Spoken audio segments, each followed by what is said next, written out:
This is a production of Cornell University.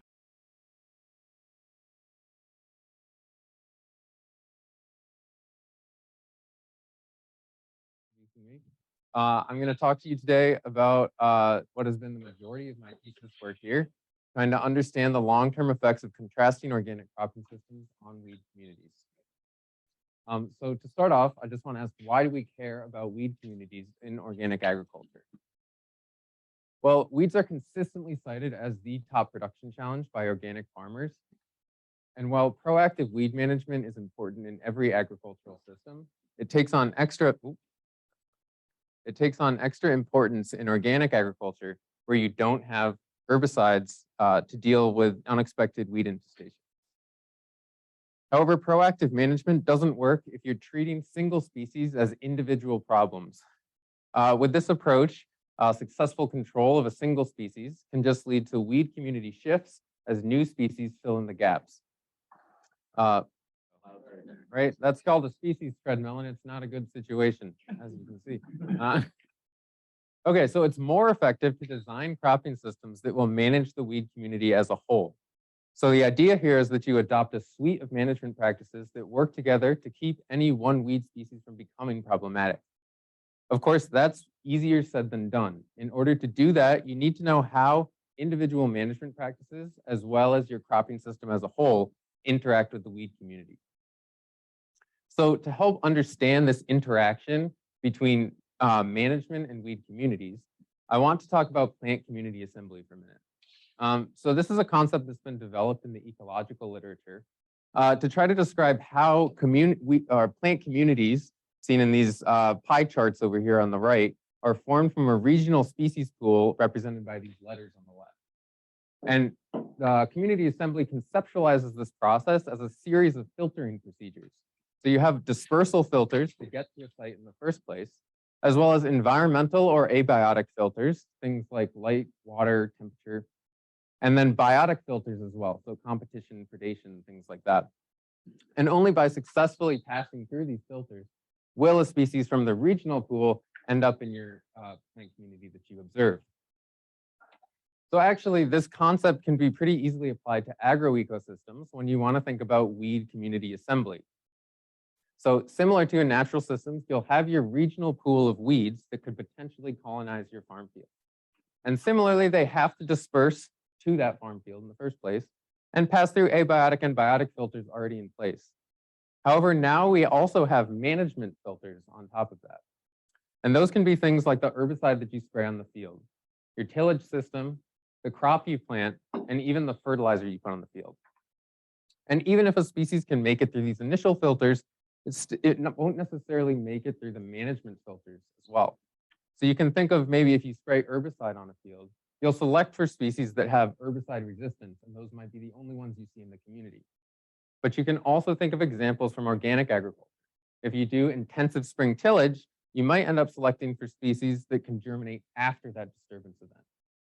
Or if you put a lot of fertilizer on the field, you might end up intensifying competition for light and selecting for species that can grow tall and accumulate that nitrogen. The idea here is that your cropping system is acting as a series of management filters that assemble this weed community that you observe. And importantly, these filters are acting on the weed traits, not on the weed species identity itself. So a horseweed, for instance, is not being filtered because it's a horseweed, because it would have herbicide resistance. So that herbicide resistance, germination season, height, these are all traits I mentioned here. So remember that for later. Okay, so it turns out we actually know quite a bit about how these weed communities respond to management. So for instance, in no-till versus more conventionally tilled systems, we know that no-till can increase weed abundance and weed diversity, as well as select for annual grasses that can germinate on the surface, and perennial species that might otherwise have their life cycles interrupted by tillage. And on a system level, there's evidence that organic agriculture increases weed diversity relative to herbicide-based systems. However, organic agriculture is not monolithic, right? Despite the fact that there might be smaller differences between organic cropping systems, organic farmers still have a lot of choices when it comes to designing their cropping systems. And despite the centrality of weed management in organic, there's a lot less known about how these weed communities in organic cropping systems compare to each other. So this left an open question that really became the focus of my thesis. So I wanted to know if contrasting organic cropping systems still assemble distinct weed communities. And to approach this question, I wanted a way to measure the weed community that could integrate the effects of organic management over time. So for that, I turned to the weed seed bank. And the weed seed bank is just the collection of all the weed seeds in the soil on a farm field. And because a lot of weed species exhibit seed dormancy, the seeds in the seed bank aren't all necessarily from the most recent season. So you can also have a lot of dormant seeds from past seasons of management. And so by sampling this weed seed bank, you get a clearer window into the cumulative effects of a cropping system on the weed community. However, I still needed some sort of study system to sample the seed bank in that had been explicitly comparing organic cropping systems for long enough for their effects on the weed community to stabilize. So that's where the Cornell Organic Cropping Systems experiment came in. So this is a long-term systems experiment comparing 4 organic grain cropping systems. It's just up at the Musgrave Research Farm, and it was started in 2005, so almost 20 years old now. And it's set up as a split plot randomized complete block design with 4 organic cropping systems as the main plot treatments, which I'll go through in a minute, as well as 2 entry points into the crop rotation as the subplot treatment. And that just means within each main plot, one of the subplots started on one crop in the rotation, the other one started on a different crop. And that's just a way to ensure that each crop was planted twice during the rotation to control for some sort of year-to-year climate and management variability without having to plant every single crop in every year, which would be called a full entry design. Okay, so the cropping systems in OCS are all sort of designed as different paths of success and viability on organic farms. First, you have the high fertility system, which says that if you increase your fertilizer applications, you can maximize your yield and thereby increase your profit. The low fertility system takes a slightly opposite view and says that you can decrease those inputs on the front end to save that money up front. The enhanced weed management system more specifically focuses on decreasing weed competition to increase yield and increase profit. Whereas reduced tillage takes a slightly different tack and says, if you decrease disturbance, you can build soil health, and that has been shown to lead to resilience and stabilized yields in the long term. Okay, so these 4 cropping systems exist on 2 primary management gradients. The first is a fertility gradient. So reduced tillage and enhanced weed management get an intermediate level of fertility. High fertility got a 50% higher rate of fertilizer in many of the crops. Low fertility got a 50% lower rate. There's also a disturbance gradient from enhanced weed management, which had additional cultivation passes in many of the crops for in-season weed control. And reduced tillage, which had primary tillage that was either less intense or displaced or removed at various points in the rotation in order to build soil health. And all 4 of these cropping systems went through the same rotation from spring 2018 to fall 2021. And I'm going to run through that rotation real quickly, just from where it started in entry point A. Remember, there's 2 entry points into this rotation. So entry point A started in 2018 with triticale, which was followed by red clover that overwintered and was used as a green manure for a corn crop. That corn crop had a cover crop underseeded of cereal rye, red clover, yellow blossom sweet clover, and Italian ryegrass, which overwintered and was followed by a summer forage crop of sorghum, Sudan grass, and pearl millet, followed by cereal rye, which overwintered and was followed finally by soybean. And remember, entry point B has a different place. It starts at the cereal rye soybean part of the rotation, and ends at the summer forage part of the rotation. Okay, so within these crops, there were slight management differences between these systems to keep in line with the philosophies of the broad philosophies of the cropping systems. So high fertility and enhanced weed management had the red clover frost seeded into triticale, and that triticale harvested off for grain, after which cereal rye just grew. And then the triticale and the reduced tillage and low fertility systems was harvested for forage to make room for a false seed bed before the red clover was planted. In these 2 systems, we also had the cereal rye rolled down for no-till soybean planting. Whereas in high fertility enhanced weed management, the cereal rye was harvested for forage, and then there was tillage done for soybean planting into the bare ground. Okay, so with all those differences in mind, I want to return to this research question, right? Do these contrasting organic cropping systems assemble distinct weed communities?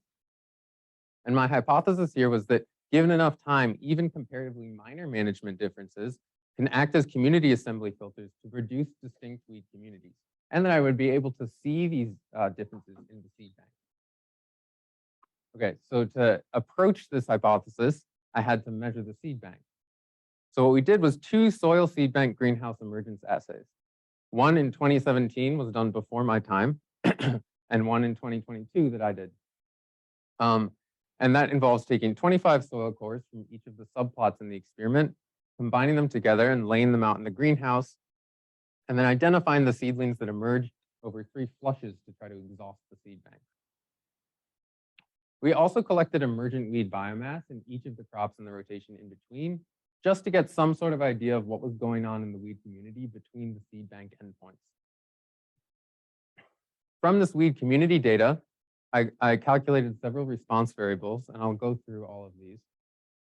And then I ran generalized linear mix effects models, trying to see if these response variables could be predicted by the cropping system, entry point, and year, as well as all of their interactions.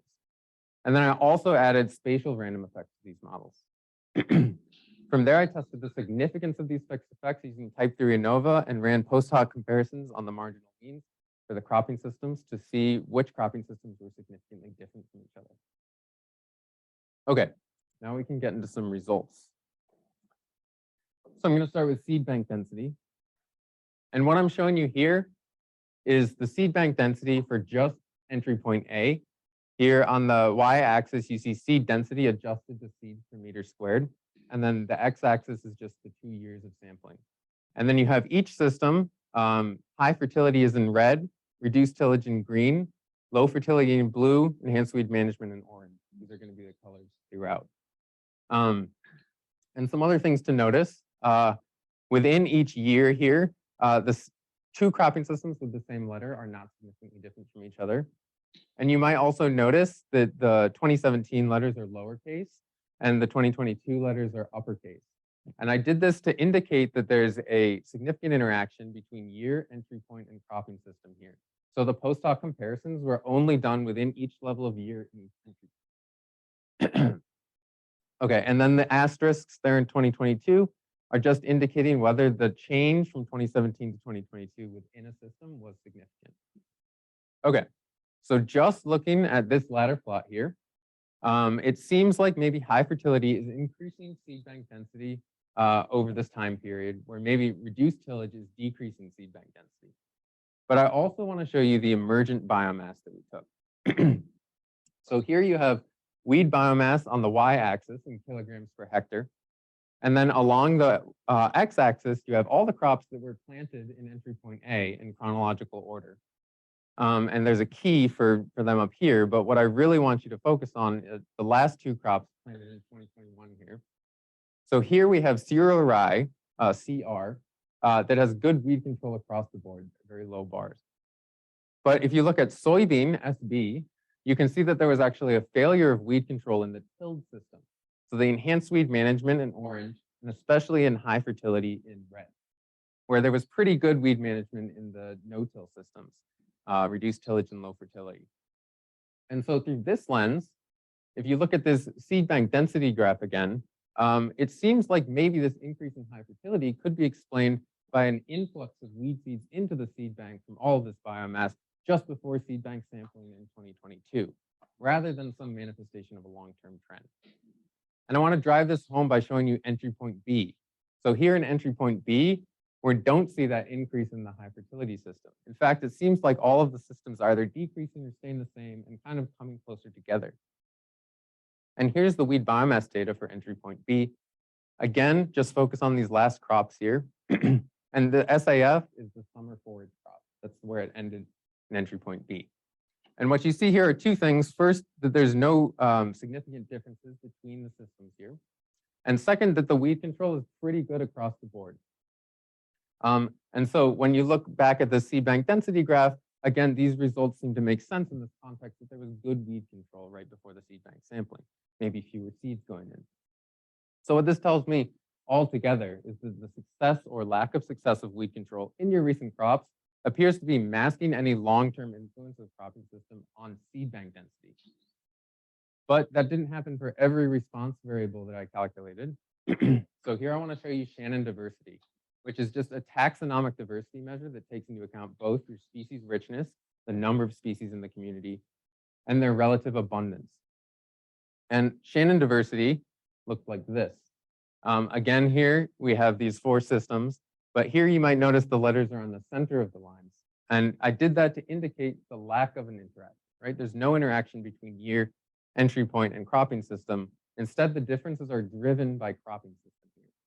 And what we're seeing in those results is that the reduced tillage system has the highest weed diversity, enhanced weed management has the lowest, and the other 2 systems are somewhere in between. And if that looks familiar, that's because that's the disturbance gradient of these systems. So it appears like lower disturbance is increasing weed diversity and higher disturbance is decreasing weed diversity. And as I told you before, this isn't necessarily new. We know that no-till versus conventional till can increase weed diversity. But what we're seeing here is that even with these comparatively smaller differences between these organic systems, we're still seeing this trend manifest. However, we aren't really seeing a difference between the high fertility and low fertility, or fertility gradient here. Okay, so while looking at seed bank density and Shannon diversity can tell you some really interesting things about your weed community. Remember I told you that the community assembly filters act on traits of weeds, not on the species identity, which is how these are calculated. So to really get at my hypothesis about these cropping systems acting as community assembly filters, I had to look at functional traits. And these are just morphological, physiological, or phenological traits that have some bearing on plant growth, reproduction, and survival. That could be anything from the seed mass, to whether it's an annual or perennial, to whether it's a grass or broadleaf. And it turns out there's a lot of literature out there demonstrating how these different functional traits respond to different management gradients. So using that literature, I was able to pick out 6 continuous and 4 categorical traits that I suspected would respond to the primary management gradients in the OCS systems. And using trait databases, I was able to find values for every species that I saw in the seed bank for all of these traits. And then I was able to calculate several metrics to help me test my hypothesis about community assembly. The first of these is something called a community weighted mean. And this is just the abundance weighted average of a trait value in a community. To illustrate this, here I have community 1, which is an even mix of tall, medium, and short species. And here I have community 2, which is dominated by tall grass species. So if you look at a continuous trait like height, here you have community 2 with a higher community weighted mean of height because of those tall grasses dominating the abundance, whereas you have a lower one in community 1. You can also calculate these for categorical traits. For that, you just figure out the abundance that fits into each category or each level of your categorical variable. So here, this community 2 has more grasses, 2/3 grasses. So it's 0.67 versus 0.33. It's reversed in the other one.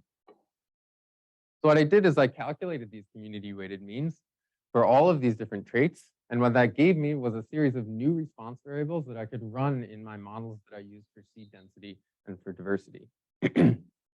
And I don't really have time, unfortunately, to go through the results for every single one of those, though you can read my thesis if you want to. But I want to focus here on germination season. So germination season is a phenological categorical variable that describes the general time of year when a weed species tends to germinate and emerge in a farm field. And I split this into fall to early spring, mid-spring, and late spring to summer germinating species. So here's what we see for germination season. Here on the on the y-axis, you just have that proportion of abundance that fits into each of these categories, right? And in the fall to early spring germinating species, you consistently see across years and entry points more fall to early spring germinating species in the high fertility in red and reduced tillage in green in those systems. And these are species like common chickweed or purple dead nettle that might have benefited from a history of light spring tillage in the reduced tillage system, or in the high fertility system, a history of higher fall fertilizer applications. On the other hand, we see more late spring to summer germinating species in the other two systems, enhanced weed management and low fertility. And these are things like witchgrass and hedge bindweed. And again, you can think of some possible mechanistic explanations for why this might happen. In the low fertility system, lower fertilizer applications might delay crop canopy closure and allow these later emerging species to get out above the canopy. Whereas in the enhanced weed management system, those cultivation passes extending into the summer could select for species that could still emerge after those cultivation passes were done. And the trends for every trait were not this clear, obviously, but here we're seeing very clear evidence of these cropping systems acting as community assembly filters, selecting for certain trait values relative to each other. And the final thing I want to show you is functional dispersion. So if you can think of the community-weighted means that I was showing you as more of the center or average of the trait distribution in your community, functional dispersion, it's helpful to think of functional dispersion as more of the spread or variability in those traits in your community.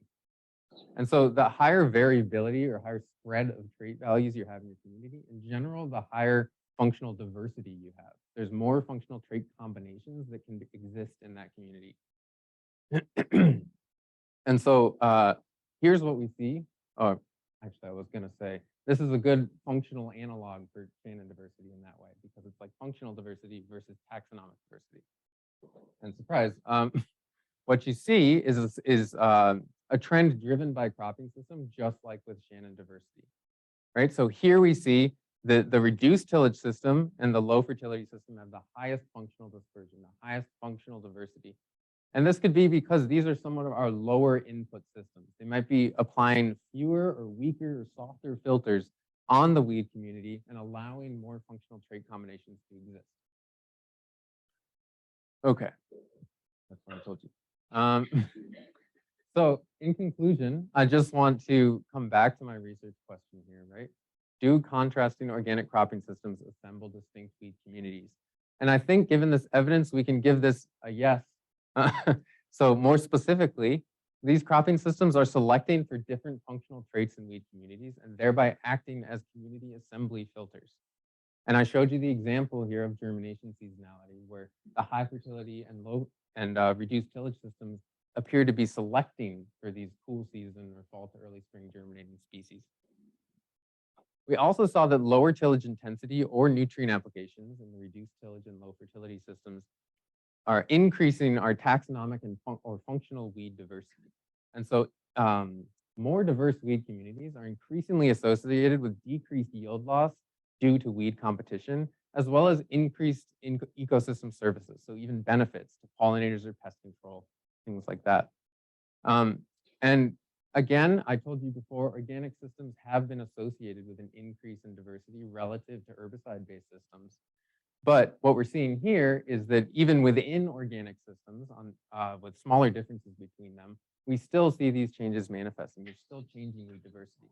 And what that tells me is that the small changes organic farmers make can make a difference.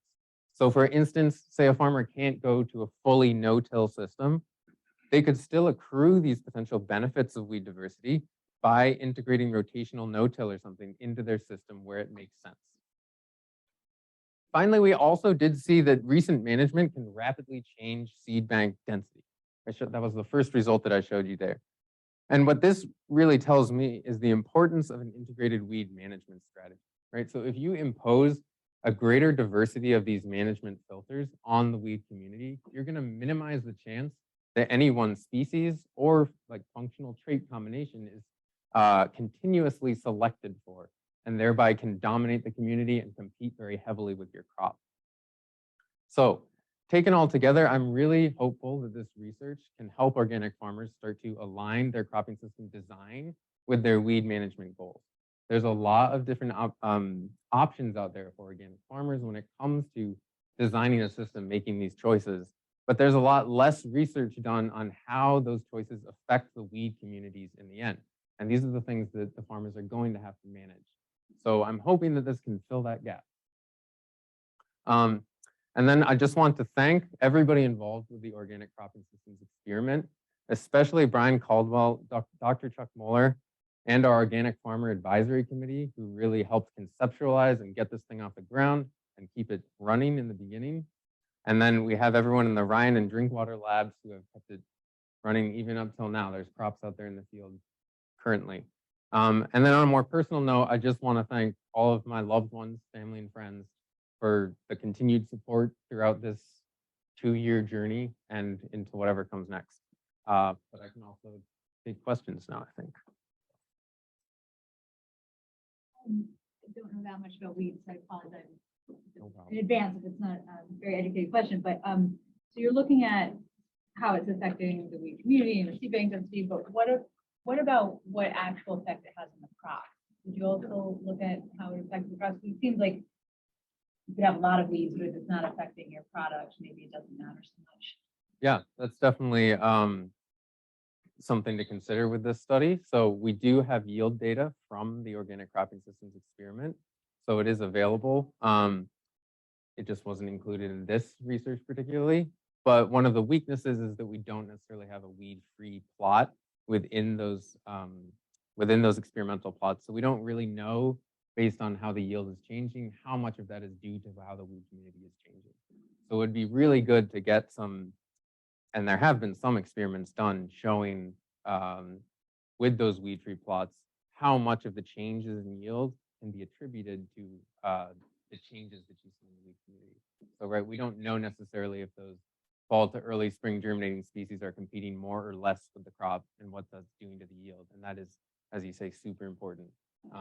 So the way that I think about this is more of like these functional trait conclusions can provide general guidance to farmers as they're trying to design a cropping system that might help with the problematic weeds they anticipate. So you don't want to necessarily choose one that's going to be selecting for very competitive winter annual weeds when you're trying to grow winter wheat or something like that. So definitely that's something that needs to be done more. Thank you.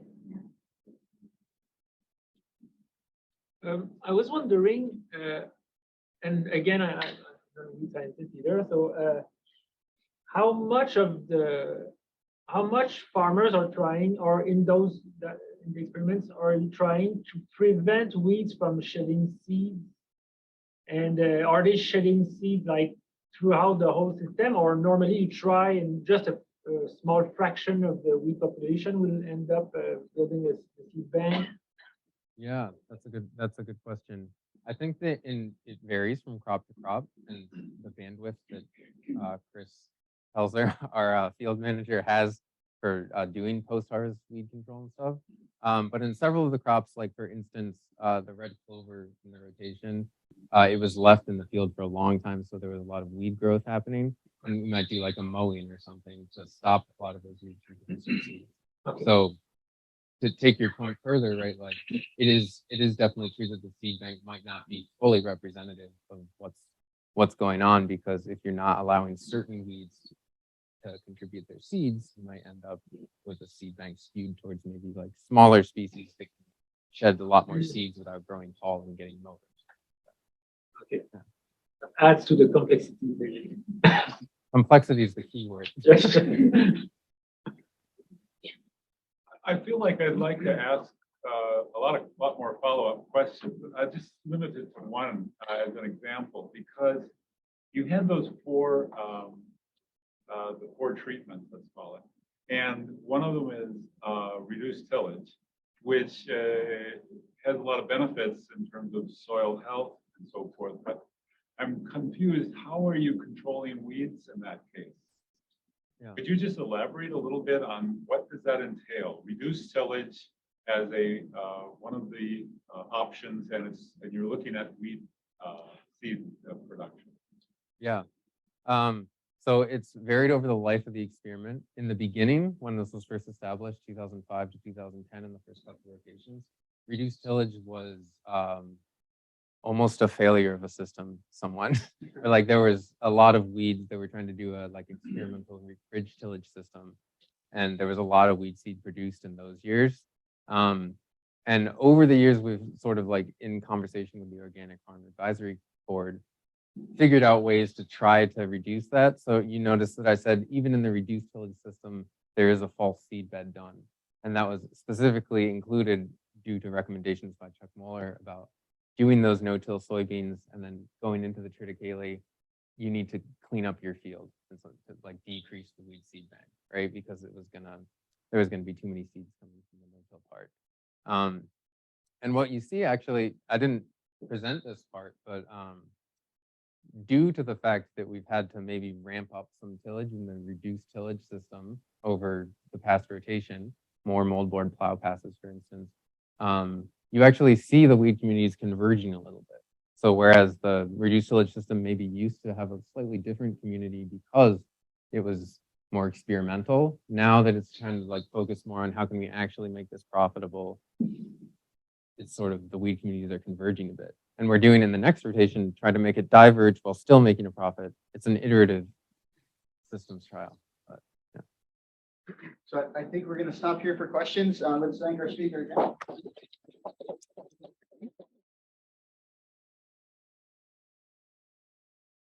All right, everyone. As Matt just said, my name is Annika Rowland, and today I'm going to be talking about integrated weed management in organic no-till soybean.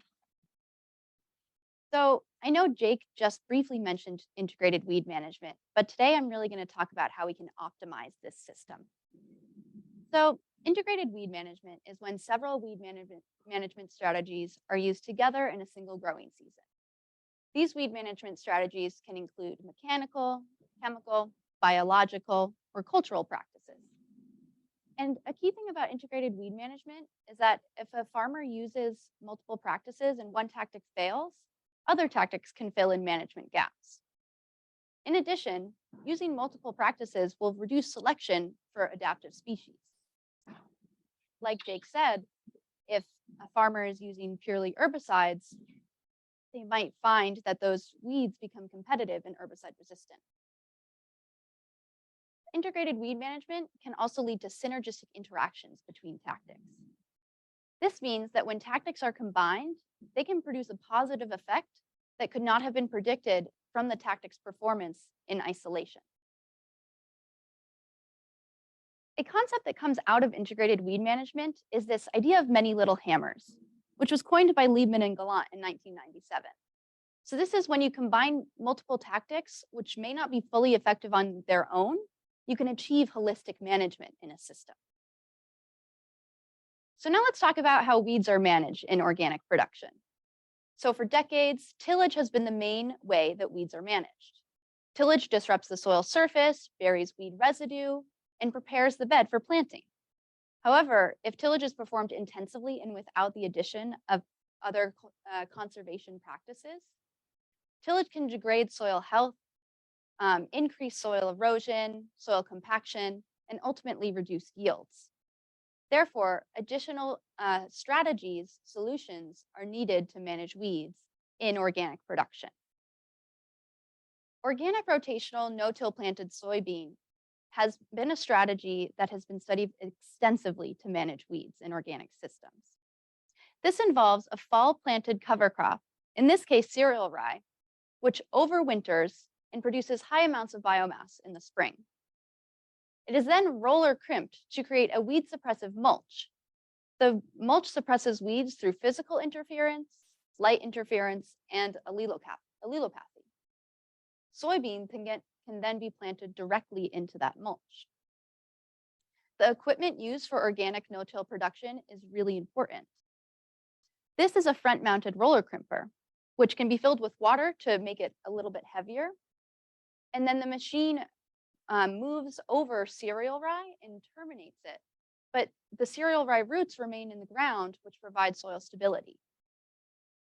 And then we have our no-till planter, which in this experiment was attached to the rear of the tractor. And so there are many important parts to the no-till planter, but what's essential is that it slices through that cereal rye mulch and allows for adequate seed to soil contact and does not disturb the cereal rye mulch. And so now I'm going to show you a video of this whole system in action in my experiment. Sorry for people on Zoom if it's slow.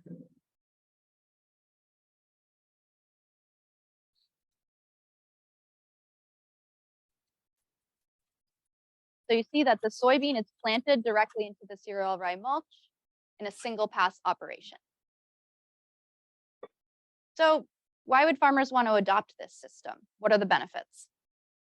So previous research has found that this system reduces fuel and labor costs by 27% and 31% respectively. When in the spring, instead of tilling and preparing the bed for soybean planting, a farmer can simply terminate that cereal rye and plant soybean into that mulch. In addition, the need for additional cultivation events later on in the season is not needed because that cereal rye mulch suppresses the weeds. The cereal rye residue can also preserve soil moisture, particularly later on in the season when you might experience drought. The cereal rye will limit transpiration from that soil surface. Lastly, using cover crops has been shown to increase and improve soil health.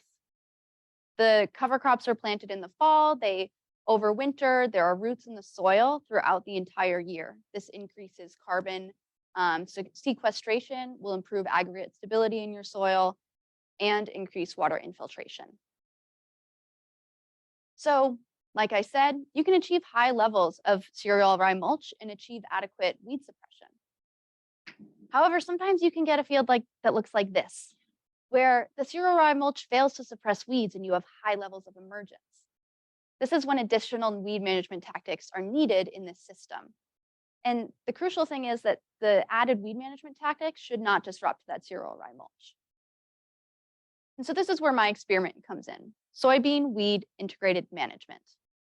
I looked at 3 management tactics which are compatible with this organic no-till system.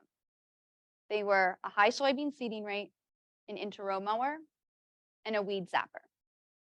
And so we implemented these tactics alone and in all possible combinations. So for my treatments, I had an untreated control where no weed management was performed. We had a high soybean seeding rate, inter-row mower, and weed zapper treatments just on their own. Then we had all possible combinations of the tactics implemented in 2s in individual treatments. And then a treatment where all 3 tactics were combined. We also had a weed-free treatment, which was hand-weeded weekly until soybean canopy closure. And my hypothesis was that a combination of these weed management tactics would be most effective at reducing weed biomass and increasing soybean yield. My experiment was implemented at Musgrave Research Farm in Aurora, New York in 2021 and 2022. And I had 2 fields each year that had a range of cereal rye mulch. So one of the fields had really high levels of mulch, and the other one had bare soil, which was meant to mimic extremely low levels of mulch that a farmer might face. Each field had a spatially balanced, randomized complete block design with 4 blocks per field. For my statistical analysis, I analyzed my response variables with linear mixed effects models. And then I assessed the fixed effects with type 3 analysis of variance. And then I compared treatment levels using least square means with the Fisher-LSD method. For my sampling methods, in August, I collected soybean biomass and weed biomass by species. And then in October, I collected soybean density and soybean yield. And all collections were performed with a 1/2 meter squared quadrat. So now I'm just going to review my tactics. So a high soybean seeding rate will increase soybean density within that soybean row. And this will increase the competitive ability of soybeans. In addition, increased soybean density leads to faster canopy closure, which means that light will be intercepted and not reach weed species that might germinate at the soil surface. In my experiment, the baseline rate was 432,000 seeds per hectare, and the high seeding rate was 680,000 seeds per hectare. So we chose these seeding rates because they're slightly below and slightly above the optimum economic seeding rate for organic no-till planted soybean that was found by my colleague, Udi Mnalad. This is the inter-row mower used in this experiment. So it has 5 individual rotary mowers, which move between soybean rows. There are shields on either side of each mower that protect the soybean from crop damage and they're about 66 centimeters wide.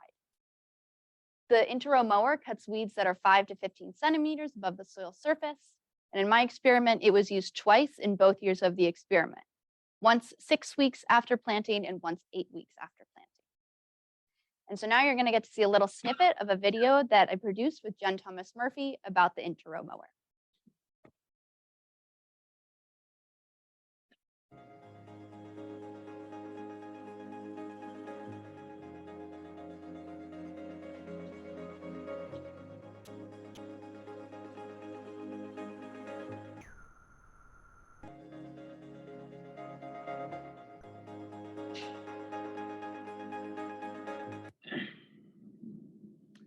All right, and now we'll talk about the weed zapper. So this was purchased from Old School Manufacturing and contains 2 units, the rear-mounted generator and the front-mounted copper boom. The rear-mounted generator powers that front copper boom with a PTO system. The front-mounted copper boom travels over the soybean canopy. So it really takes advantage of that height differential that can exist between the top of a weed and the top of the soybean canopy. When the copper boom contacts a weed, it can send up to 15 kilovolts of electricity through a weed. And in this experiment, the weed zapper was used twice the first year of the experiment, once 7 weeks after planting and once 10 weeks after planting, and then once the second year of the experiment, about 7 weeks after planting. And here is a little snippet of another video that I produced with Jen Thomas Murphy about the weed zapper.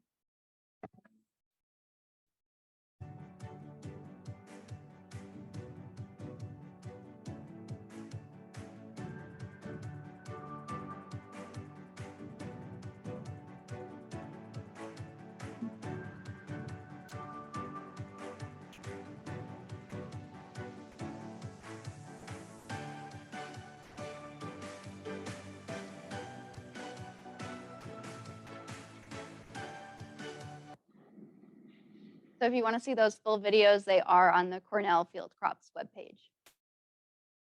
So I want to emphasize the spatial aspect of these weed management tactics. So the high soybean seeding rate targets weeds that are in that soybean row. The inter-row mower manages weeds that are between the soybean row, and the weed zapper manages weeds above the soybean canopy. There's also the temporal aspect. The high soybean seeding rate is implemented at planting. The inter-row mower was implemented 6 to 8 weeks after planting, and the weed zapper was used 7 to 10 weeks after planting.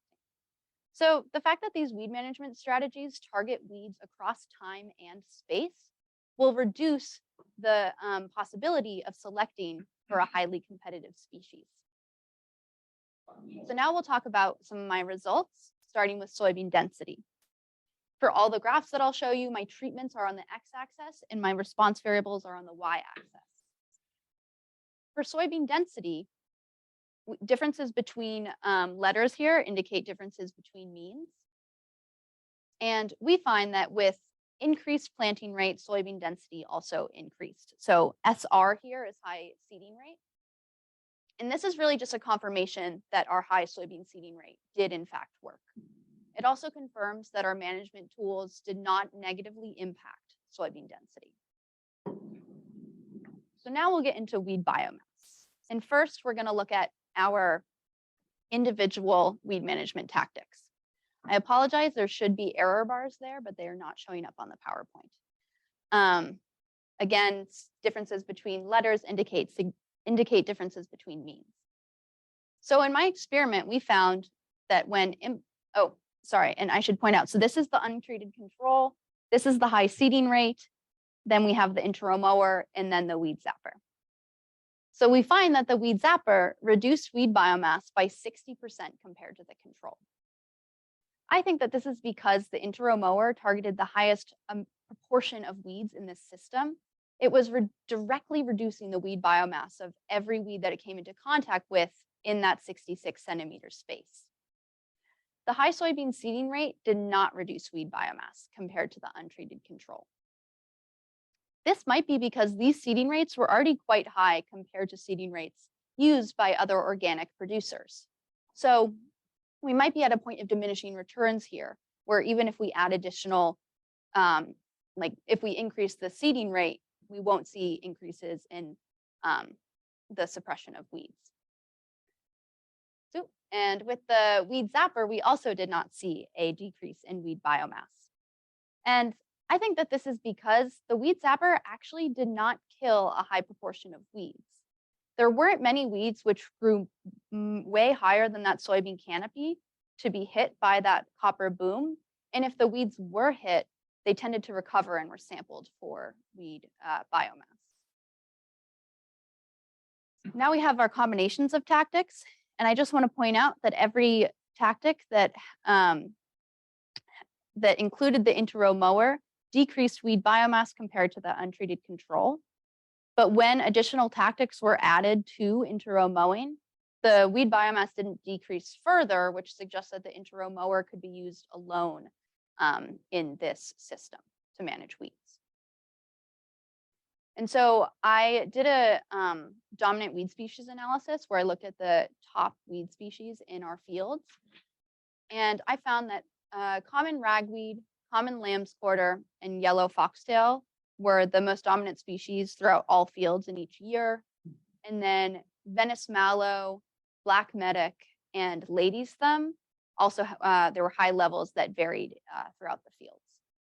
And I want to point out here that 5 of these 6 weed species are annual dicot species, which brings me to my next point, which is the weed community. So we separated out annual, perennial, dicot, and monocot species from the total weed biomass.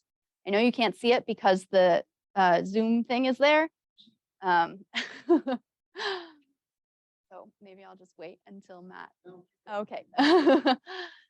So we separated out these different traits to see if the weed management tactics selected for specific weed species traits. And so for our annual weed biomass,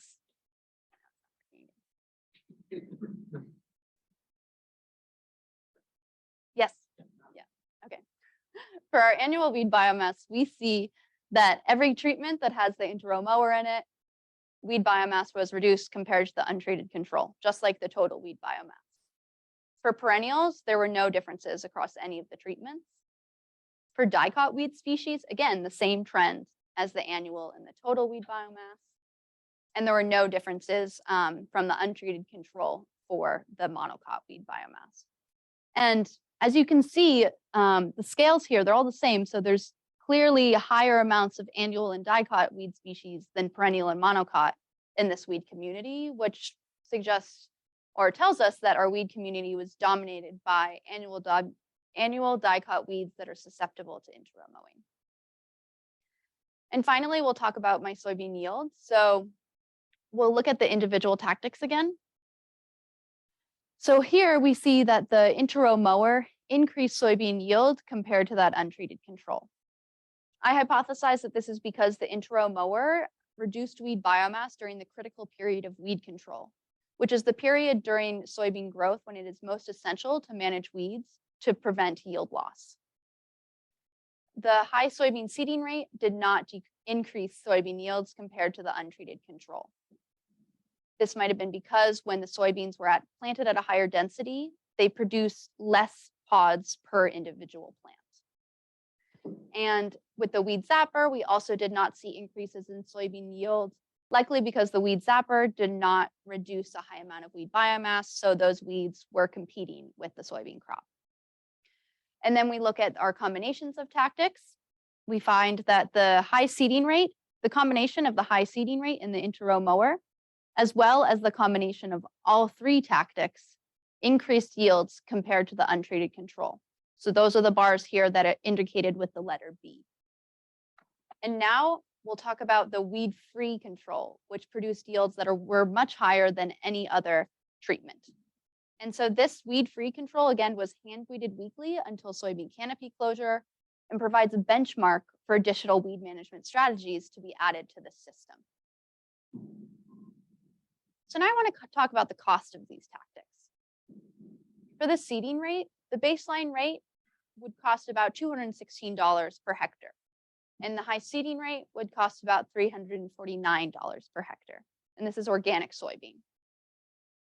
We purchased the inter-row mower for this experiment for about $30,000 from Artec Industries. And the weed zapper was purchased for $69,000 from Old School Manufacturing, although prices can be up to $88,500, depending on the size of the machine a farmer might order. I also want to talk about some limitations of these tactics. With the inter-row mower, we did find that weeds regrew after mowing. We also found that there was soybean injury could occur if the mower strayed from the GPS tracks when going through the field. And of course, this is something that can happen with any form of cultivation. We also saw mulch disturbance. If there were high levels of mulch, the inter-row mower would chop the mulch up. However, we found that this didn't really affect the mulch's ability to suppress weeds. Then with the weed zapper, we found that if a weed was hit by the weed zapper, in general, the main stem might become necrotic, but the lateral growth was not affected by the electricity, so the weed might still produce seed. We also found differential responses depending on the physiology of the weed. So in general, we observed that the weeds that had a higher water content tended to display more damage than weeds with less water content. We also did see soybean injury with the weed zapper. If the weed zapper contacted that main stem of the soybean tended not to recover. But if it did contact the top few leaves of the soybean, which you saw in that video, a lot of the top leaves of the soybean were contacted, the soybean did tend to recover and produce yields. So now we've gone over the results of this experiment. We talked about the cost of the tactics and the limitations. And so I want to return to this topic of multi-tactic management. So my experiment suggested that the inter-row mower alone is effective at reducing weed biomass and increasing soybean yields in these systems, which is really cool and suggests that this tool can be used in this organic no-till system. However, if the inter-row mower is used alone and repeatedly, it could select for low-growing species and perennials over time. Again, we've seen this happen with herbicide resistance, where if only herbicides are used, weeds can adapt and become competitive and resistant.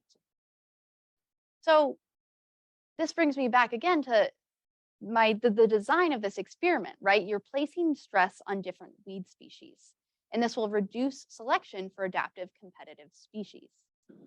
In this experiment, the combination of the high soybean seeding rate and the inter-row mower produced the same results as just the inter-row mower alone. This is just a consideration, right? As farmers think about which tactics they want to integrate into their weed management systems. Additional considerations that farmers can think about is the harvestability. How easy is it to access the grain when performing harvest? In addition, weed seed production is super important because if weeds produce high amounts of weed seeds, those will drop to the soil surface and could germinate the next year, and you can just get the weed species treadmill, right? So can tactics reduce that weed seed production? There's also the concept of weed seed viability. So there's been some really cool research that has come out of the University of Missouri that shows that after using the weed zapper, you can actually reduce weed seed viability by up to 80%. So that means that even if those seeds do drop, they might not germinate the following year, which will reduce that weed seed bank. So the weed zapper could be a really great preventative tool in these systems. And lastly, it's important to consider grain quality. For if you have high levels of weeds in your fields, they could stain your grain. But if you eliminate that weed biomass, farmers could have cleaner grain and higher profits. So to conclude, inter-row mowing reduced weed biomass, specifically annual dicot weeds, compared to the untreated control.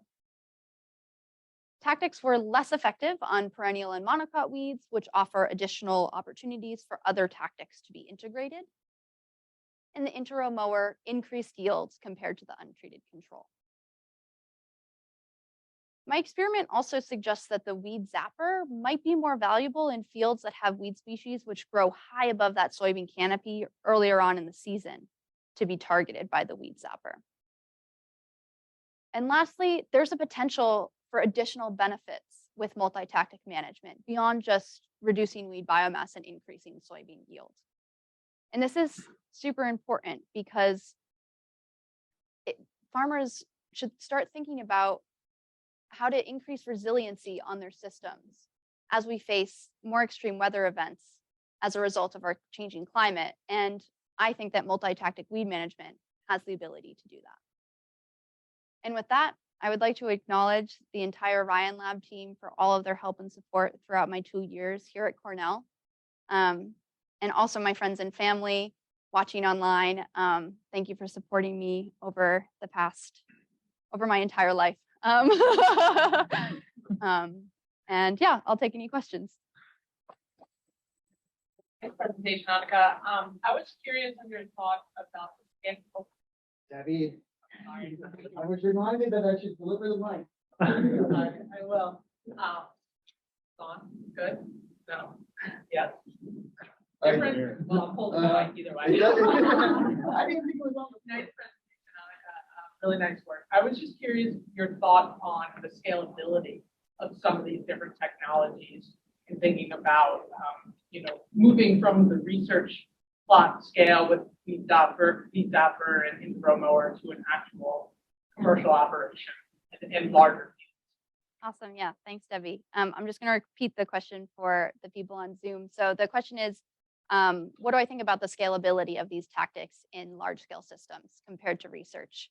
Yeah, I actually think that they're quite scalable, and they actually might, when you're in a larger field, the machine can almost travel at a higher speed, because in these experimental plots, they were very small, right? Like 90 feet maximum. So once you got up to the speed that a farmer could use the tool at, you had to slow down because the end of the plot was there.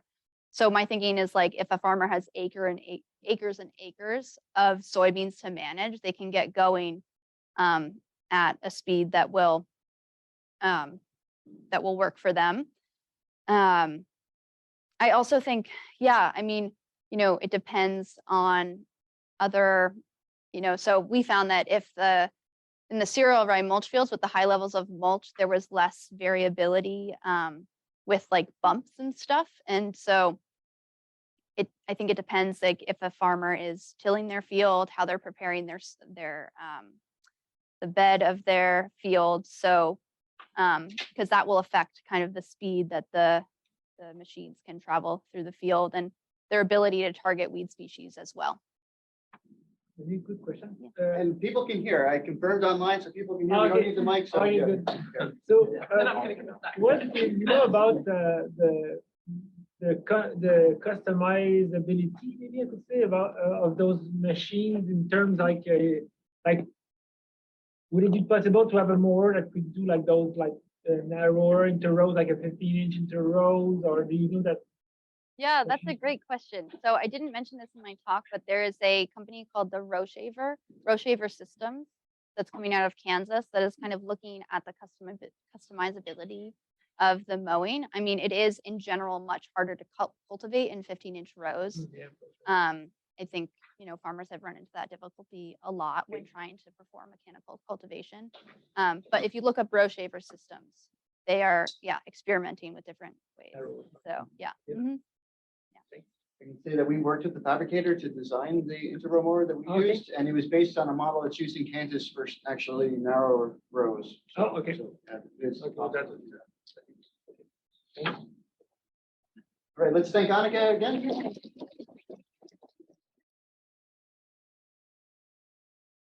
Yeah, sweet. So thank you, Ichi, and thank you for everyone that is staying. So today I'm going to talk to you about the research that I've been doing, which is investigating the effects of warming and elevated carbon dioxide on plant carbon use efficiency. And this is a global meta-analysis that I've been conducting. So for those of you that do have to leave at any point, I've tried to make this snapshot of everything that I'll discuss. And so I'll kind of go into what is plant carbon use efficiency and what is some of the prior research found. Next, I'll kind of go into what my research questions, hypotheses, and methods are when conducting a meta-analysis. There's a lot of statistics and data collection that you have to do when you do this sort of stuff. And so I'll go into that a little bit more in detail. And then again, if you do have to leave, the baseline or main takeaway of the research that I've found is that warming and elevated carbon dioxide does not have an overall effect on carbon use efficiency. But as you break that down into different environmental and experimental conditions, it does influence the response of carbon use efficiency.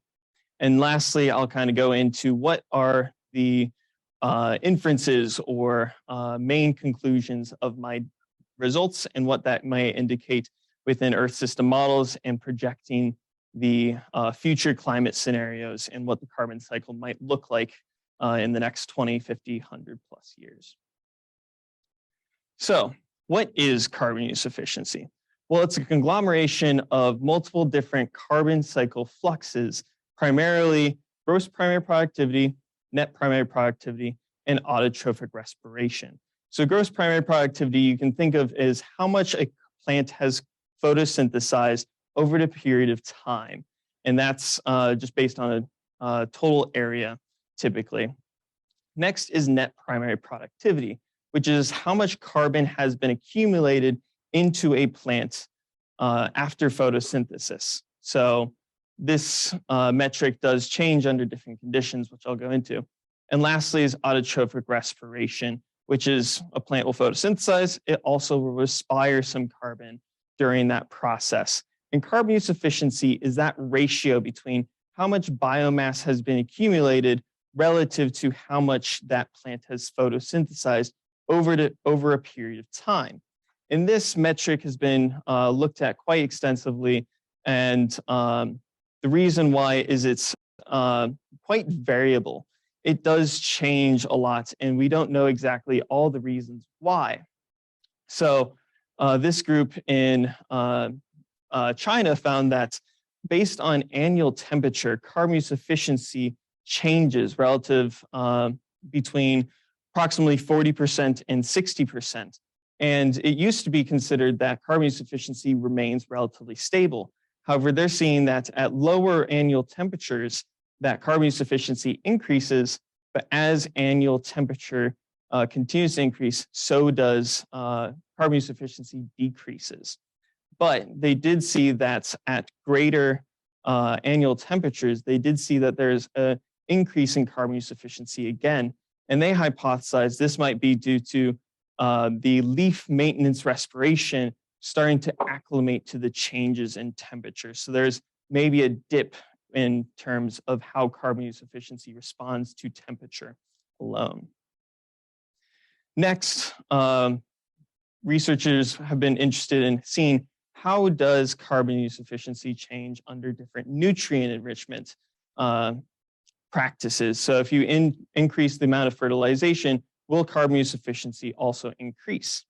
So this group ended up looking into how does natural cropland, fertilized, and elevated CO2 experiments change carbon use efficiency. And they found that natural ecosystems had a baseline lower carbon use efficiency value.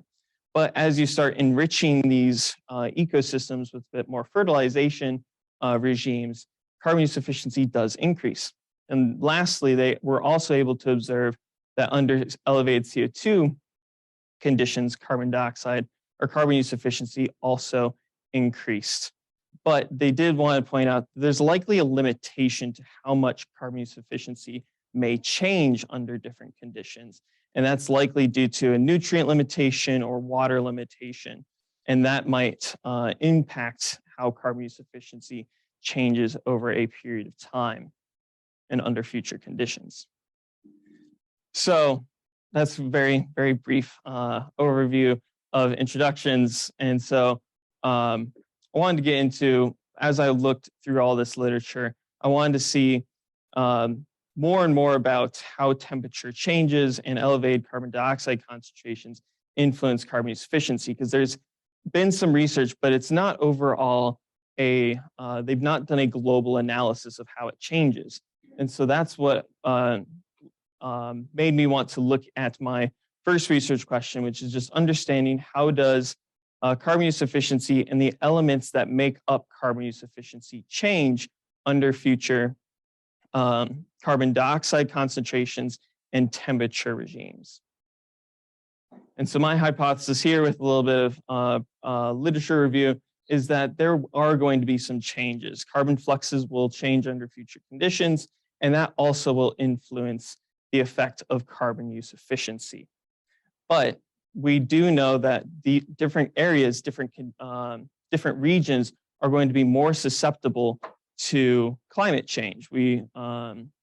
Such as higher latitude polar regions are more susceptible to greater increases in warming. So I wanted to see, based on this, as we break that down into different regions and different environmental conditions, is there a difference of responses in these carbon fluxes in carbon use efficiency?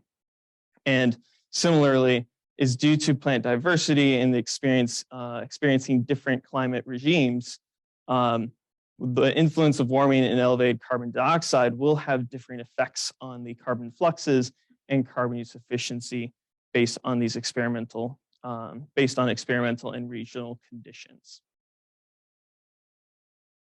So with any meta-analysis, there's typically a lot of data collection. There's typically a standard protocol called a preferred reporting items for systematic reviews and meta-analyses. And so with this, you typically go to your Web of Scholar or Google Scholar or Web of Science, and you insert your particular interested search items. And so with that, these are all my search items: carbon dioxide enrichment, face experiments, so on and so forth, just to see how much literature there is out there. And as you can see here, I gathered 14,000 papers, which is a lot to go through. But you're able, with reviewing them and screening them, you're able to break it down into just seeing how much of the literature actually has variables that are interested in for my particular research. And that basically boiled down to 68 published articles. And that's how, this is where my data is distributed across. So of the 68 published articles, I collected 48 different experiments ranging primarily within the Northern Hemisphere and on different warming and experimental types. So of all the 48 experiments, there are 27 warming experiments and 21 elevated CO2 experiments. And for those warming experiments, they had different types of warming. They had infrared warming, open top chamber, and what I classified as growth chamber, which you can kind of think of as a greenhouse experiment. And the average warming across them was approximately +2 degrees Celsius. Elevated CO2 experiments, however, had different implementation strategies. So they typically, face experiments or free air carbon dioxide experiments are very common. Same with growth chamber and OTC or open top chambers. And they increased carbon dioxide approximately 220 parts per million, which is about 50% greater than what we are experiencing today. And as you can see, they're spread out across all over the world, but it's primarily focused in the Northern Hemisphere and in particular ecosystems and bioregimes. And the treatment duration that they end up experiencing ranged anywhere from 1 growing season upwards of 15 years of continuous manipulation. Another common practice within meta-analyses are reporting response ratios or percent change, which is essentially trying to see when you're looking at particularly warming or elevated CO2, how much of that change is attributed to that manipulative experiment. And so that's commonly done through a response ratio. And so to kind of walk through what this actually looks like is you gather all of your data, and the hope is you gather enough data that your data is roughly normally distributed between your treatment and your control particular variable. So GPP, NPP, autotrophic respiration, or carbon use efficiency. You want it roughly to be normally distributed. Once it is, you're more confident that the true population mean lies somewhere within these bounds. So once you have gathered enough data and you start seeing this, you are able to calculate a response ratio, which is you take a pair of data, so the same plot, same experiment, treatment and control, and you take the natural log of the treatment minus the natural log of the control. And that gives you a single value.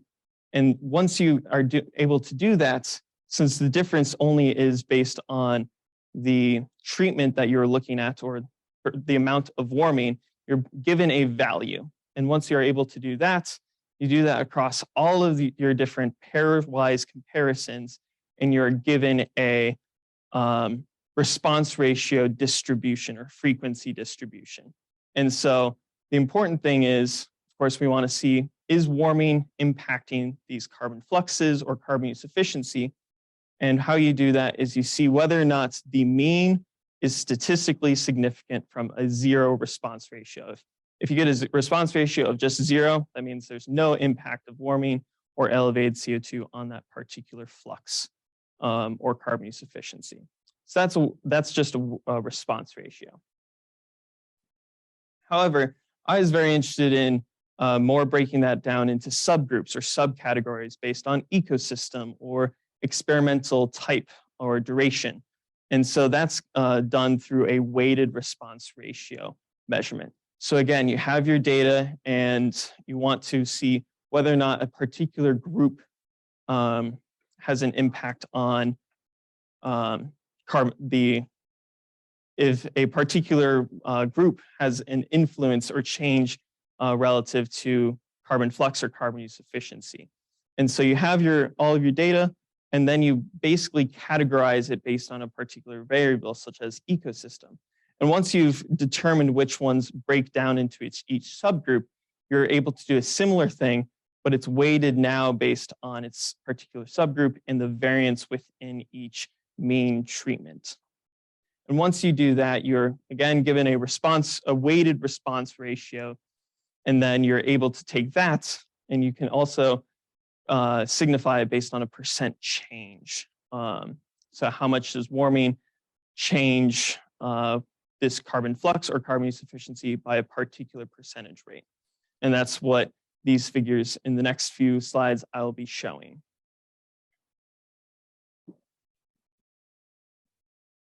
So looking at just warming and the effects on carbon fluxes and carbon use efficiency, I want to these are the response ratios, and I kind of want to break them down into one by one main findings. So as we break down GPP into the effects of warming on GPP, we see that it is statistically significant from 0. Warming did have an impact on GPP or photosynthesis, and it's approximately the mean response ratio is 0.05, which if you convert that back to a percent of change, it's approximately 5 to 6%. And looking at how my data changed, it's changed approximately or increased GPP by approximately 20 grams carbon per meter squared per year, which doesn't seem like much, but when you start to consider that on a global scale, that can have drastic implications to future conditions and carbon projections. Next, as we break down NPP and carbon use efficiency, warming did not have a significant effect on either of these. Warming just did not have any impact on them. But we do see some extreme outliers within NPP or accumulated biomass under warming. And these extreme outliers, as I was looking into the data, were from tundra ecosystems that's reading into the paper a little bit more. They've experienced major subsidence or permafrost thaw due to this increased warming conditions. And that's the researchers hypothesize is likely influencing the soil composition or soil nutrients that might influence the amount of biomass accumulation that these plants are getting. Furthermore, within this tundra ecosystem, plants are more shrub-like and are likely more susceptible to major changes in temperature. And so that might also be what's influencing this drastic change in NPP or biomass accumulation under warming. Next, I want to kind of break it down into particular variables. So again, I'll walk through this, but I broke them down into absolute latitude, ecosystem, treatment level, treatment duration, and treatment facility. So walking through each of them, I broke it down into ecosystem, and under warming conditions, we see that grassland ecosystems had were positively impacted, or carbon use efficiency increased under warming conditions. But no other ecosystems had carbon use efficiency values. But they did have different changes in NPP and GPP for wetland and croplands. Breaking it down into treatment level, however, we do see that there are some changes in carbon use efficiency. So we see at increasing temperatures approximately less than 0.5 degrees Celsius to about 1.5 degrees Celsius warming above ambient, there is an increase in carbon use efficiency, but no significant change to GPP or NPP. But as we increase the temperatures more, we don't see much of an impact on the carbon fluxes and carbon use efficiency. So there might be a level to which warming induces a positive or any effect on these carbon fluxes and carbon use efficiency. Next is treatment duration. Treatment duration really did not have any effect on any of the carbon fluxes or carbon use efficiency. There is one variable, 3 to 5 years, GPP, it did increase or was substantially different.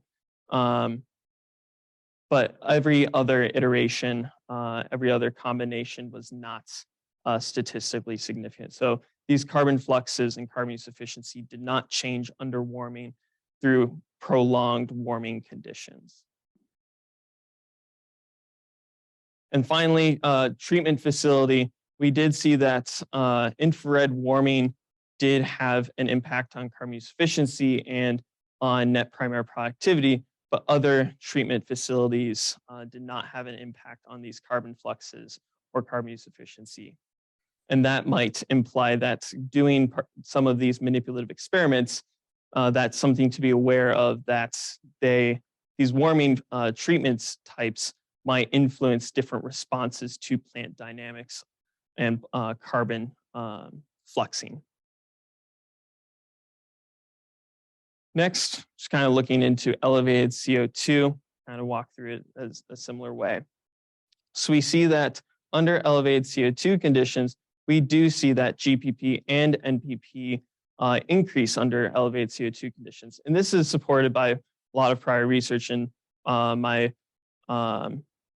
research supports this. So we see that photosynthesis increases, or GPP, and then NPP, or biomass accumulation, also increases under elevated CO2 conditions. And as we look at how much, to what degree or what magnitude, it increases about 100 and 150 grams carbon per meter squared for GPP and NPP respectively. However, again, looking into carbon use efficiency, it does not change. There's not much of an increase of carbon use efficiency for elevated CO2 experiments. And then looking into breaking it down again into different subgroups, we do start seeing more of a change in carbon use efficiency. So the one I want to point out here is that forests, both GPP, NPP, and carbon use efficiency are positively changed under elevated CO2 conditions. And that's could have, again, interesting implications moving forward, because forests typically have a longer carbon residence time, because these forests will accumulate biomass into woody biomass structures, and that's compared to croplands, for example, that are harvested every year, that will have a longer carbon residence time.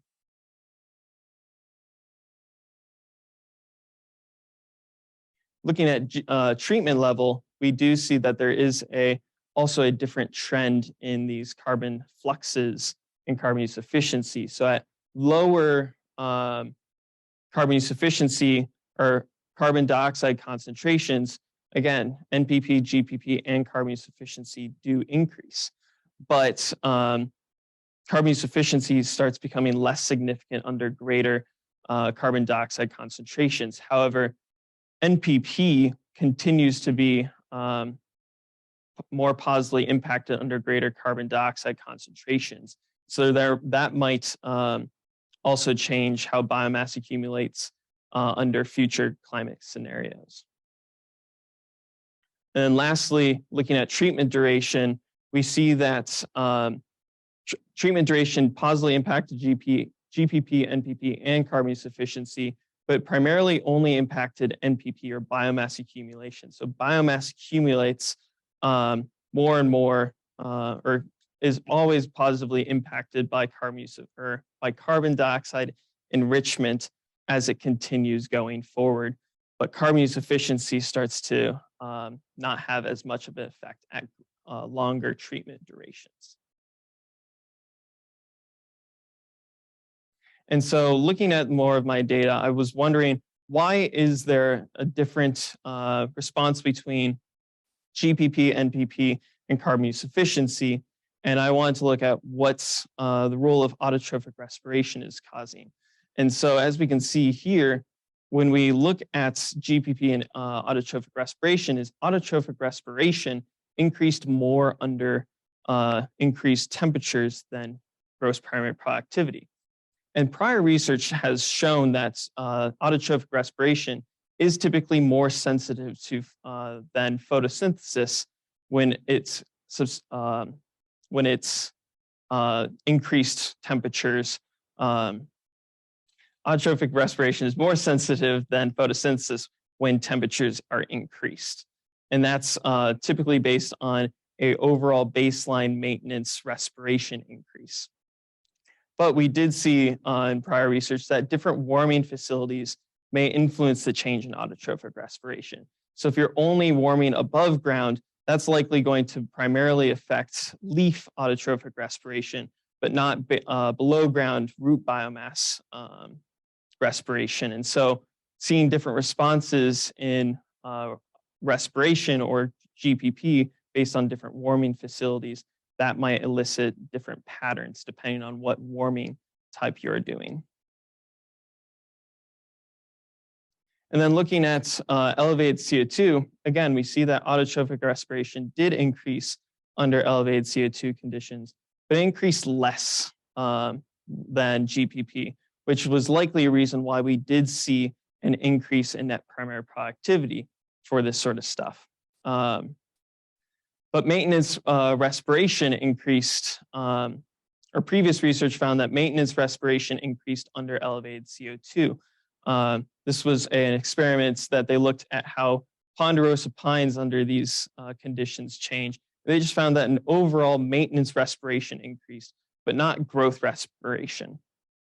But if we do experience a net primary productivity increase under elevated CO2 conditions, that means these plants are just going to have more biomass that they need to account for. And if you have more biomass, you're likely going to experience or have greater autotrophic respirations rate. So that might be one of the reasons why we are seeing these trends. So looking at what my results show is, or what the greater implications of my results show, is that there is likely going to be a lot of different vegetation and flux dynamics under these future conditions, and improving the understanding of how warming and elevated CO2 impact future carbon cycle dynamics is important, because we typically want to understand what the future is going to look like. And this is typically done within Earth system models. And so if we are able to understand what these patterns look like currently, we might be able to reduce model uncertainty, and we can become more confident in what vegetation pools and vegetation fluxes look like under future conditions. Furthermore, some of these Earth system models have a fixed or relatively stable carbon use efficiency value, and that might not be as accurate when it comes to understanding future carbon fluxes and carbon vegetation pools. Overall, of course, with many meta-analyses, there are some data availability issues or limitations, and a lot of mine has been based on constrained to primarily Northern Hemisphere ecosystems and just particular ecosystems. There aren't as many experiments conducted in regions that are more susceptible to climate change, as well as limited experiments within Africa and South America. And so that's these patterns might not be as widespread or as overall the same pattern within these regions. Furthermore, within doing this meta-analysis, it was very limited exploratory analysis that I could do based on other conditions such as soil moisture, soil nutrient type, disturbance regimes, other ways to see how this mixed analysis could elicit future patterns.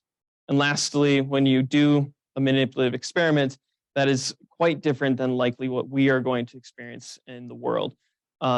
When you do this manipulative experiment, you're drastically changing the environmental conditions by increasing it 5 degrees Celsius over the course of a few months rather than over the course of a few decades. And so that's something to be aware of when we take these manipulative experiments into consideration, is just drastic versus gradual environmental changes.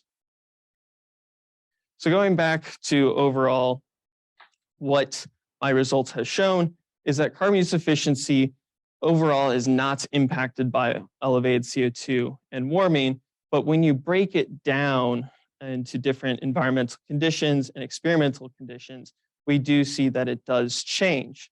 And the reason why it doesn't change overall is due to an increase in both a duality increase in productivity and anaerobic respiration, but those fluxes change when we start breaking it down into different regions. And overall, when the main takeaway is that understanding how these carbon fluxes change, we can reduce model uncertainty, particularly with vegetation pools and vegetation fluxes within Earth system models, and being able to collect more data and understand how these changes, how more experiments can improve our understanding of carbon dynamics that might help elicit future research when it comes to manipulative warming or elevated CO2 experiments. So with that, I'd like to thank everyone for staying for a very longer, much longer seminar, and I'm happy to answer any questions you may have.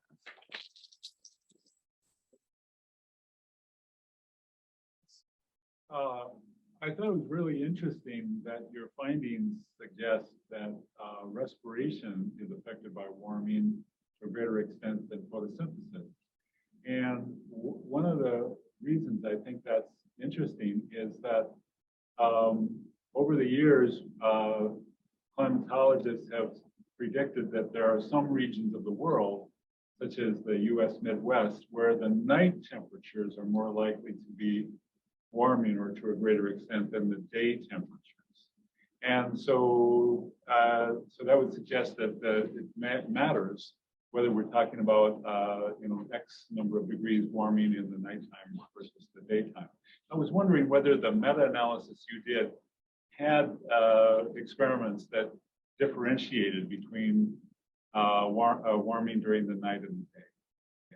Yes, there were some. There was one particular experiment conducted in, I believe, mainland China that had different changes in warming based on daytime warming. They only warmed during the day, they only warmed at night, and then they had a consistent 24-hour warming. And there were changes in anaerobic respiration. I unfortunately don't remember that value off the top of my head, but I believe there were baseline changes to particularly maintenance respiration under nighttime warming greater than daytime warming. But yes.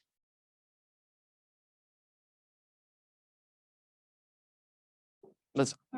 I was wondering if you came across anything. First, congratulations. And I was wondering if you came across anything that compared the responses to say like C3 versus C4 plants to the Breaking it down into the particular C3 and C4 plants, overall, I did not find any papers that were looking particularly at differences in C3 and C4.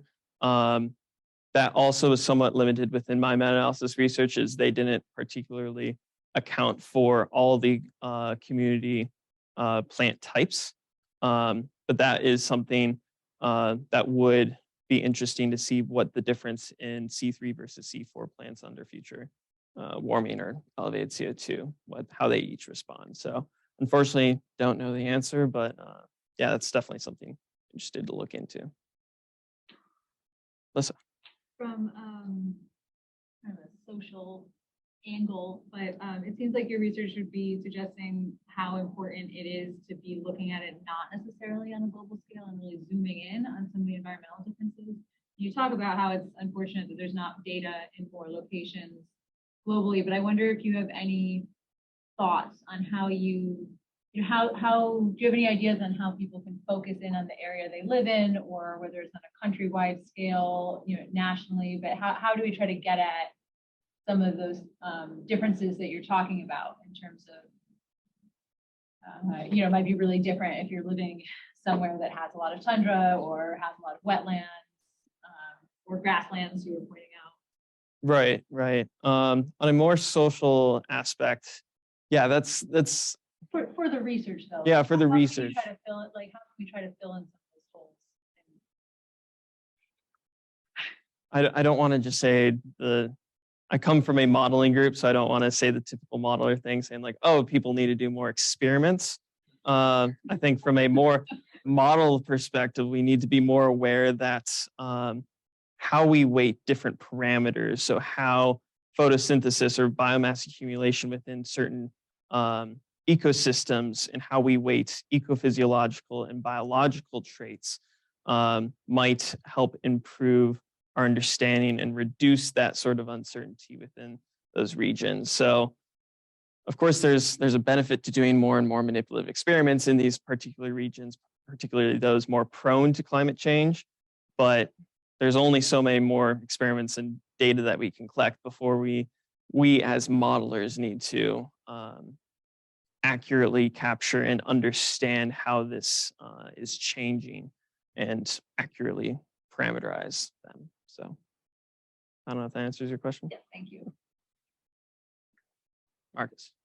I have a similar question related to the basically composition of the experiment that tried to measure use efficiency. So how robust is the first conclusion that it doesn't matter over all these different experiments if like the composition of the experiment would change? So if more people would try to do studies in the tropics instead of northern Europe, so since it does change with biomes also, would this basically shift the overall effect to something that is measurable? So it's also a question if I put this. Right. So overall, like when you look at, going back several slides, sorry, looking at something like this, if you have more of a region that is more susceptible to elevated CO2 or warming, it might skew the results. But the hope with doing a meta-analysis is you've collected enough data that the true population mean does not differ when you collect more and more data. So the hope is like if you get a tundra ecosystem that's highly susceptible to changes in temperature, they might be way over here or way over here, but hopefully you've collected more data across the globe that does not influence or does not skew your results.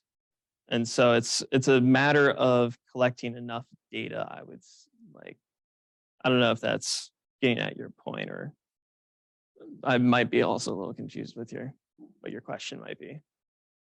Yeah, I was wondering, like, if you could change the first conclusion by making more experiments in, like, in different regions. So if you start trying to actively smooth Right.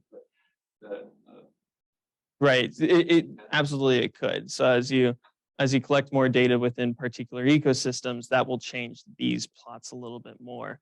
So the more important, so that would mean also, in other words, that the second conclusion that it does change if you look at different subgroups is more important than the Right. first one, because that would mean, okay, if you had a different set of experiments, that would change the first conclusion, but not the second one. Yes. Do you one last question? Yeah, more a question. Did you come, well, first of all, very nice presentation, thank you. Did you come across studies to look at the interaction of elevated CO2 on nitrogen and water uptake on plants? Because when they go to power plant, nitrogen, and water uptake. And that would influence also the cleanup. Yes. There have been research doing the changes in elevated CO2 or warming and changes in nitrogen composition, water availability, all that sort of stuff. But the difficulty with that has been not every article has published or has that available data set. And so I'm unable to analyze how that has changed, particularly across all of these experiments, is seeing how nitrogen mineralization or nitrogen content changes under these conditions. But yes, there have been experiments trying to see how these changes in warming and elevated CO2 do have an effect on plant nitrogen content and plant water availability. So yes. Yeah. All right, thank you very much.